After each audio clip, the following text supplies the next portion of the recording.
Hello, everyone, and welcome to Snap Take. This is Glazer of Snap Judgments, the official podcast of Marvel Snap Zone. And just a quick reminder for anyone who's jumping in with this second video of the day, there was a video earlier that took a look at the proven by the data best decks for the high voltage mode. So if you want high voltage, please check out that video. This video will all just be top decks for the infinite leaderboard for hitting infinite for conquest in Marvel Snap. And we're going to begin with this Batman 99 big deck. Batman 99 is a top meta, top ladder player, and he's bringing back a deck that was popular around beginning of summer, around the beginning of July. Decks like this were all over the place. They've since fallen out of favor, but I don't think they necessarily should have. They are still incredibly strong, and now that they're shocking as well, they are cube thieves. So this deck needs Ajax, Mockingbird, Sasquatch, Man-Thing, and Agent. I think actually, upon further reflection, we can maybe do without Man-Thing and US Agent if we must. If we don't have them, we're just going to want to sort of run good tempo cards in those spots. Whatever you would consider a good statted 4 fits there. I'm going to tell you right now the card I would run in that spot currently is either Super Skrull or Rogue. And then if I didn't have US Agent, I would have room for Hope Summers, and I think Hope Summers really wants to be in this list pretty badly. So I do think you want Man-Thing and US Agent, but you are not required to have them. You do need Ajax, Mockingbird, and Sasquatch. Kate can be Cable or Mirage or Jeff. So you want some cards that make your Mockingbird cheaper there, and that's what Cable and Mirage do. That's why they're here. Hydra Bob can be Nightcrawler, Iceman, or if you have her, Silver Sable, and I really want to fit in Hope, and I told you how I'd go about doing that. So this puts out absolutely crazy power. Turn 1, you want to play Bob. Turn 2, you have Mysterio if Sasquatch is your turn 3 play. If not, you play Kate or US Agent. Turn 3, Luke is your key outside of Sasquatch. Sometimes you'll Mysterio if you want to drop Sasquatch, and you just sort of like dropping Mysterio where it makes sense at this point. Turn 4, you want to play Man-Thing, or you can do Mysterio into 2. If you played Man-Thing, you want Ajax almost certainly.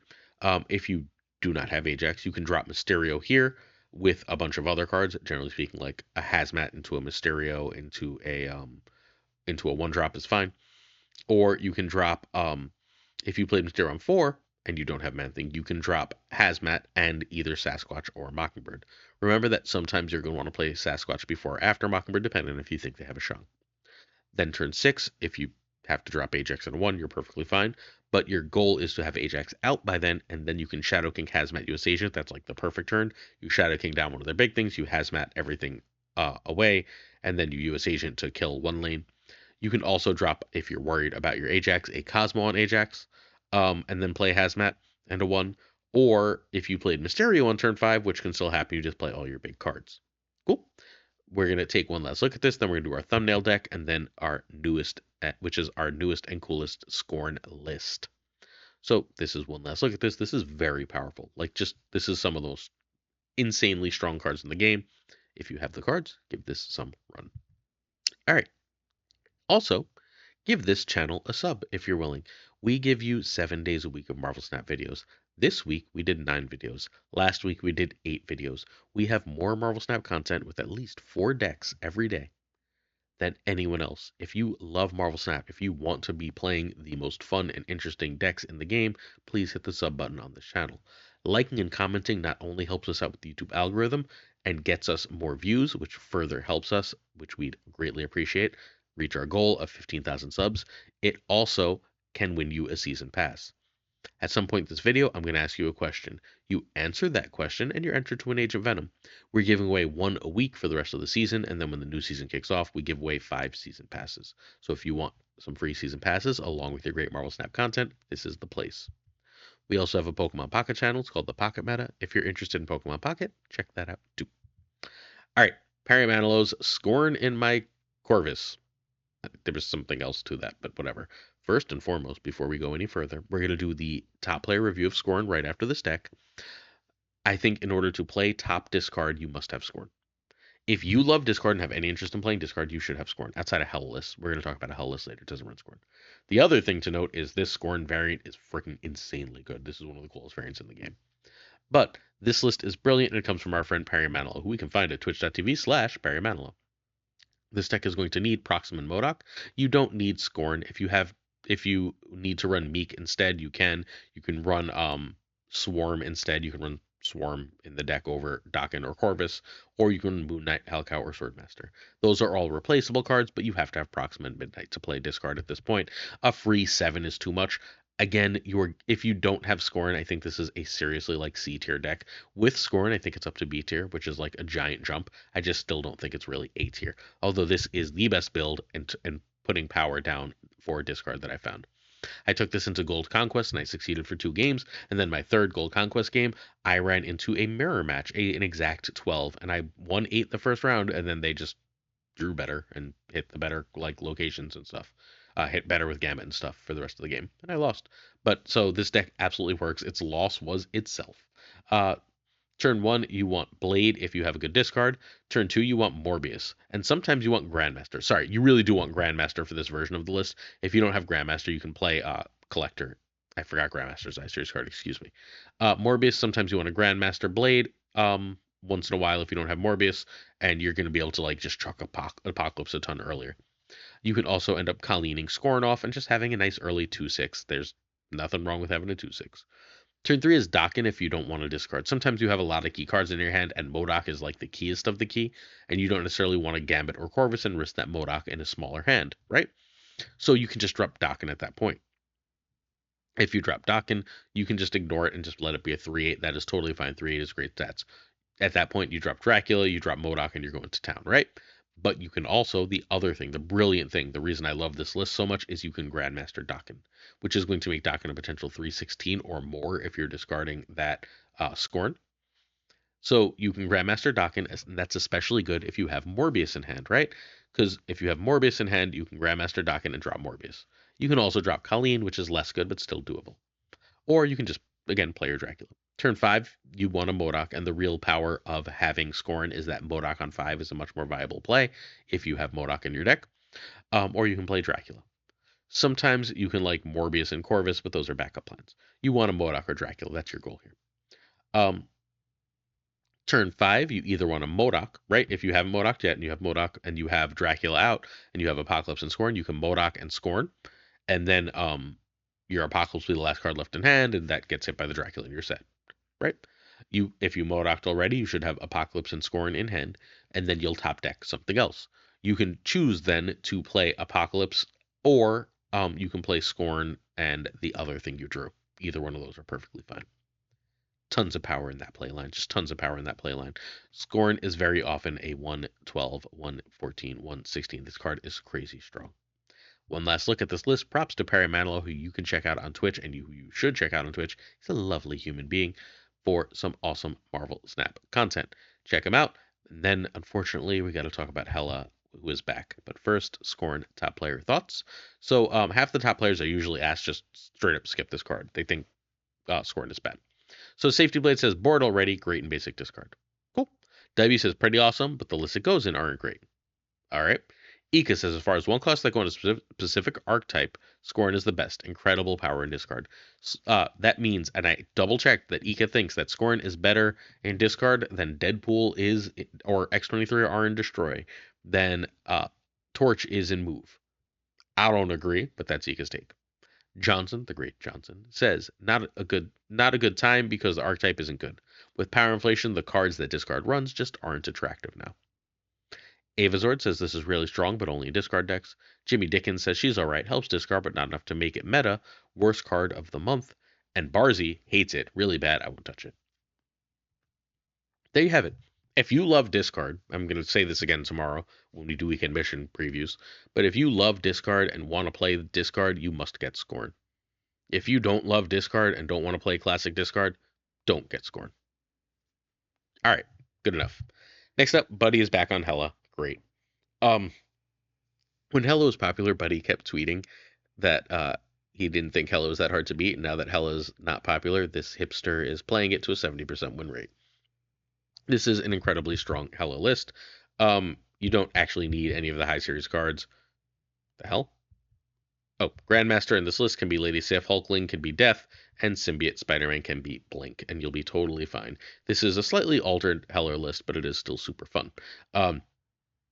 What Grandmaster does is it gives you an extra discard when you don't have Hela, right? Like you can now chuck your blade, you can chuck an extra gambit, get an extra kill out of it, so on and so forth. It's pretty cool. Is it required? It also gives you that extra Jubilee shot, so it's got its value. All right, so turn by turn, 70% in 50 games. Turn one, Blade if you hit a 6. Turn two, Grandmaster on Blade if you hit a 6. Or you can just drop your Blade on 6. Turn 3, you almost always want to get Luke down. You can also Gambit if you have no Hela in hand. Turn 4 is Symbiote Spider-Man over Jubilee. Um, if you Gambit, again, Grandmaster just where it fits. Turn 5, Jubilee on Symbiote, and then you can trigger that again on turn 6 if you don't draw Hela. Or at any point, you can Grandmaster on Jubilee or Blade where it makes sense. And then turn 6, you Hela or you trigger Jubilee multiple times. And remember, you can trigger Jubilee up to 3 times, right? If you have a symbiote out, you could drop Jubilee on the symbiote. Yes, you can drop Jubilee on the symbiote, trigger the symbiote, and then trigger the Grandmaster and get just all the cards. And at that point, you just drew the last 3 cards in your deck, and you saw Hela, and then you win. So it's got a 70% win rate, y'all. All right, so next up, we're going to take a look at another 5-in-1 Creator Gauntlet list. This Creator Gauntlet has been a panacea of decks, super cool decks. This is, again, the end of the video secret deck. If you're interested in seeing gameplay from these decks, please check out the stream team. It's Thursday, so the King of Canada, actually, I guess a few hours ago, might still be streaming, but has been playing these decks basically all day on his stream. He played a bunch of the high voltage decks. He's playing a bunch of these decks. Go check him out. GamingwithFlashX should have some of these decks out as well in a YouTube video, while King of Canada's YouTube video will be out tomorrow. Make sure you check them out, y'all. All right, Jin Kalim's Gauntlet. I spell gauntlet very fun sometimes. I don't know why I think it's gauntlet, but I do that. All right, Jin Kalim lost first place in the Asia server on tiebreakers to Safety Blade, and this was the deck that they played. I don't actually know if Jin Kalim is what their gender is. So, this is the deck they played. This is so. I'm gonna say this. There's that deck that's going around everywhere, the Woody Cam one that's got like the claw and stuff in it, and the Mystique. I've had a lot more success with this version. I think and I had like a 60% win rate with this, so that should tell you something. This version's really, really good. The other version has become known, so it's much easier to like snap and retreat into and play into. This deck is not known. People think you're playing bounce, and then you've got Red Guardian and Rogue, and your Sage pops out to be super huge. This list is very good. All right, so 5-1 in the Creator Gauntlet. This needs Athena, Agent Venom, and Hope. You Cass or Sage can be Wolfsbane, but you really want one. Red Guardian can be any good card that's cost works. Think Cosmo, Kate Bishop. And Silver Sable can be Nightcrawler, or if you have it, Hydra Bob. Yes, I know Hydra Bob has slight anti-synergy with Agent Venom, but you'll be fine. You can run Hawkeye if you must. Okay, so this is really, really strong into the meta. Turn 1, you want a Kitty or Sable, and you want to save your Sable if you have Thena in hand already. And no Kitty, obviously. Turn 2, you want Agent Venom over Angela over Thena. Turn 3, you can do Thena and a 1, or Angela and a 1, or Agent Venom and a 1 if you drew one of them. Or you can do Hope or Cassandra, and you sort of have to decide which of those you're going to go for. Generally speaking, I will hold Cassandra unless it's been Agent Venomed, but it's fine to play. Turn 4 is a 3+1 on Hope. That's your goal. You really, really, really want that to happen on that turn. If not, you'll play 2+2, right? You'll play Angela and Thena just fine. Or you'll play just a 3 alone. Turn 5, you want Iron Man, and if you've been playing on Hope, if you played 2 on Hope, you've got Iron Man plus Angela, Iron Man plus Thena, Iron Man plus Agent Venom, which is insanely good, which is going to trigger Thena and just give you a lane. And then Sage and either Rogue or Red Guardian, whichever wins the game. That's how you play this list. It's really simple. It's very strong. This is incredible.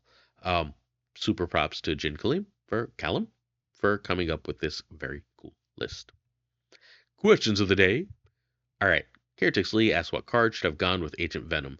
Caretix Lee is of the opinion that one Series 4 or 5 card and one Series 3 card should be the Spotlight variants in order to really help card acquisition and ramp up the value of the Season Pass. We know they're redoing the Season Pass, and this is a great way to do it. So I think Venom is the right card to put with Agent Venom. It's a Series 3 card. It's a Series 3 card that opens up a lot of decks and archetypes, and it's really important. And I think the Series 4 card is also incredibly easy. It should be Null, because Null is the king of symbiotes.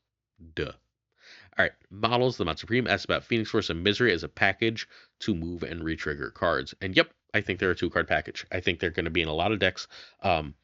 We talked about a deck yesterday that Teebs made that I basically just shoved Phoenix Force in because I love this combination. With cards like either Sage or Cassandra Nova, that package is one of the strongest things in the game. And when you don't see it, you just have a really strong on reveal deck. I'm in love with this package. I don't think it's the best package in the game, but it's one of the most fun right now. Uh, Huge props, unsurprisingly, to the absolutely incredible Jet for coming up with a way to break this combo. I love it. So basically, what you do is you Cassandra Nova, then you play Phoenix Force on it, then you play Misery on that, and you get like a lane-winningly, stupidly huge triple-triggered Cassandra Nova or Sage or I don't know, whatever, right? Like this works perfectly fine with any on reveal of that ilk, and then you end the game by just like that wins one lane, and then you just have to figure out how to win another and have fun. All right. So, Ada Jack McCoy asks if I like cake or pie better and my favorite of each. So, assuming we're not talking about pizza or quiches or anything, let's do dessert versions of each. I, generally speaking, like pie better. Lemon meringue or key lime is my pie of choice. As far as cake goes, my favorite cake is okay, so it's got like a cannoli cream in the middle of it, like a nice like regular cake. Generally speaking, chocolate preferred. That's fairly rich with a cannoli cream in the middle is just chef's kiss perfect for me. Nice and simple, right? All right. Again, because it is now ridiculously late on a work night, patreon.com/snapjudgments if you would like an on-air shout out. Thank you to Abigail Geeslam, Manager Burnout, It Regardless, David G. Wingfield, Direwolf, LAB, FaThorNewman, Good Dog Gamer, Inc., Iron Frostman, Jane Every, Corn, Prime 9, Ryan Burke, Caretaker Lee, Coy Ray, Black Dahlia, Pyrofrost, The Goat Seeker, Demo Falcon, Archangel 3K, Hollowed, Quid Pro Joe, Doc D, Fat Dick, Mr. Kerbuffle, Ginger Prime, Philip Brakovich, Haplo, Henry Loggins of the Danger Zone, Rob Silverman, The Bez, Express and Skippy G, Birthday Coming, Tommy, Nyquist, King of Bros, Great Kazoo, Jessica, Gamble, Ryan Wood, Kevsey Hoda, Lunar, Chris, Quantum Quinn, John Q, and Jimmy McQ, Q-Town, Clam, 8th Stage, Models, Mod Supreme, The One and Only Darth Vader, Steven, Brian Kaufman, Tristan H. Martin, Jason B, JD McDonaldino, check him out on Twitch, The Fuzzy Off Spectrum X, Hoot, congrats on that Infinite. Again, my friend, way to fucking be. Use discards against Infinite. You do that. Matt H, DJ Mike Jinx, No Flex, Ocularis, Mr. Crixary, BG, the King of Canada. Welcome to the group King of Canada. Check him out on Twitch playing these decks now. Jonesy, check out the Triple Threat, Two Ties, the Great Lord Devs, the Pirate King Tuccrr, the Home Minute, of course, Gunny T, and I'm going to sleep. I gotta upload this. I love and appreciate y'all. I hope you enjoyed this video because I enjoyed making it, even if I am a bit sleeps. Peace.